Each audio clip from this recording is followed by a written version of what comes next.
अब अगर मुझे कोई ऐसी चीज़ इस फॉर्मूले के अंदर ऐड ऑन करानी हो। हेलो गाइस, तो आज का हमारा फॉर्मूला कॉनकैटिनेट का फॉर्मूला है।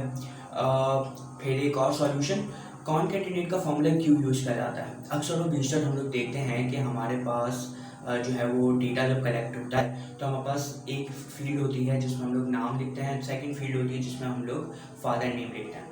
तो बहुत सारे प्रॉब्लम्स होते हैं डेटा के अंदर। एक प्रॉब्लम ये भी है कि फुल नेम कैसे लिखा जाए। तो हमारे पास तरीका है, या फिर मैं सबका नेम प्लस फादर नेम कहीं पे टाइप करूँ तो मेरे पास फुल नेम बन जाएगा।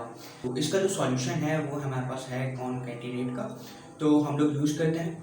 तो हमारे पास जो डेटा दिया हुआ है, हम इस वक्त खड़े F5 पे। ये क्या है? Column address. F5 पे हमारे पास रिक्वायरमेंट है फुल नेम की। तो फुल नेम की रिक्वायरमेंट कैसे पूरी करेंगे, उससे हमारे पास डेटा में क्या दिया हुआ है। डेटा में हमारे पास दिया हुआ है, जैसे कि मैंने बताया, नेम और उसके बाद फादर नेम। ठीक है, अब हम फॉर्मूला स्टार्ट करते हैं। इज इक्वल्स टू कॉनकैटिनेट, और फिर हम लोग सेल एड्रेस देते हैं कहाँ का, जहाँ पर मेरा नाम लिखा हुआ है, माय फर्स्ट नेम। ठीक है, कॉमा, कॉमा के बाद ये मुझसे दूसरा सेल एड्रेस मांग रहा है जो कि मुझे उसके साथ कनेक्ट करना है। ठीक है, कॉनकैटिनेट का मतलब है कनेक्ट करना। ठीक है, connector. Concatenate is the connecting formula, connect. तो हम लोग ने पहला एड्रेस दे दिया कॉनकैटिनेट के बाद सेल एड्रेस की मुझे कौन सी चीज़ पहले चाहिए, कॉमा दबाया। उसके बाद मुझे सेकंड सेल एड्रेस देना है। सेकंड सेल एड्रेस कुछ भी हो सकता है। तो मैंने यहाँ पर सेलेक्ट कर लिया, फुल नेम था तो रिक्वायरमेंट में फादर नेम आएगा, तो मैंने फादर नेम भी लिख लिया। अगर किसी के पास लास्ट नेम है तो वो भी कॉमा दबा के आगे ऐड कर। कितने सेल्स ऐड हो सकते हैं? बहुत सारे सेल्स ऐड हो सकते हैं, आप प्रैक्टिकल करें। मैंने ब्रैकेट क्लोज किया और मैंने एंटर का बटन दबाया, ये देखा, तो प्रॉब्लम रिजॉल्व। मेरे पास आ गया नाम, फादर नेम, राइट। तो इट्स गुड। दूसरी चीज़, अब मेरे पास यहाँ पर एक प्रॉब्लम फेस हुआ है। प्रॉब्लम कैसा फेस हुआ, मैं ब्रेक डाउन करता हूँ और अब देखें प्रॉब्लम क्या फेस हुआ। प्रॉब्लम फेस हुआ है कि ये बीच में स्पेस नहीं है। हाँ, बीच में स्पेस तो नहीं है।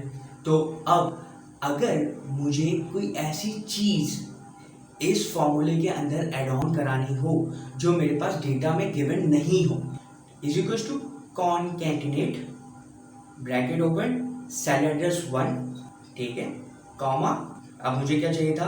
बीच में स्पेस चाहिए था। मैंने इन्वर्टेड कॉमा खोला, इन्वर्टेड कॉमा के अंदर मैंने स्पेस दिया, इन्वर्टेड कॉमा क्लोज, ठीक है, कॉमा और लास्ट नेम दे दिया, एंटर किया, पूरा नाम आ गया विदाउट एनी क्वेरी। तो चलो, अच्छा हो गया। बट इन्वर्टेड कॉमा के अंदर ही हमने क्यों लिखा? तो याद रखना, कोई भी चीज़ जो हमें डेटा में गिवन नहीं हो और हमें ऐड ऑन करनी हो, वो कुछ भी हो सकता है। आगे चल के हम एडवांस में देखेंगे कि हम लोग फाइनेंस की स्टेटमेंट किस तरह बनाते हैं।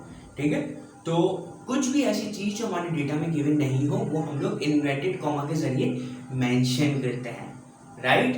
तो जिसको खाली फॉर्मूला रिवाइज करना था वो यहीं तक चले, जिसको एडवांस तक चलना है तो वो हमारे साथ कंटिन्यू रहे, वो हमारे साथ बनते रहें, वो हमारे साथ आगे चले। तो गाइज, अभी हम इस फॉर्मूले को थोड़ा एडवांस की तरफ लेके चलते हैं। तो हमने अकाउंटिंग में क्या सीखा है? हमने अकाउंटिंग में सीखा है कि जब भी कोई कस्टमर हमसे कोई चीज़ लेता है तो उसकी हम लोग एक नरेशन लेते हैं, एक 1 लाइन नरेशन आती है।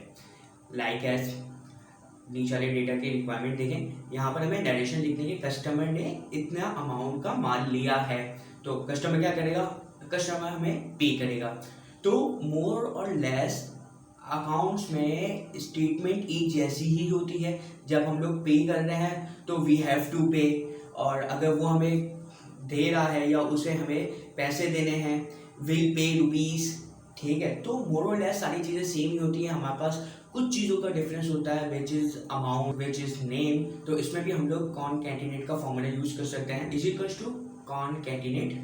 तो हमारा पहला कस्टमर का नाम क्या है? सज्जाद अली। तो वो कौन सा सेल एड्रेस पे दिया? सेल एड्रेस उठाया, कॉमा। अब ये नरेशन है जो हमें लिखनी है और जो सब में एक जैसी ही आनी है। तो inverted comma open, will PKR, amount हमारे पास कहाँ दी हुई है? इसके बाद हमारे पास मन भी दिया हुआ है, 40 परचेजेस ऑफ मंथ लिख दिया। तो गाइस, अगर आपको हमारी ये वीडियो पसंद आई तो अपने दोस्तों के साथ भी शेयर करें, उनकी भी नॉलेज में इजाफा हो। हमें लाइक शेयर और सब्सक्राइब करें अगर आप चाहें तो। Thank you. अल्लाह हाफ़िज़।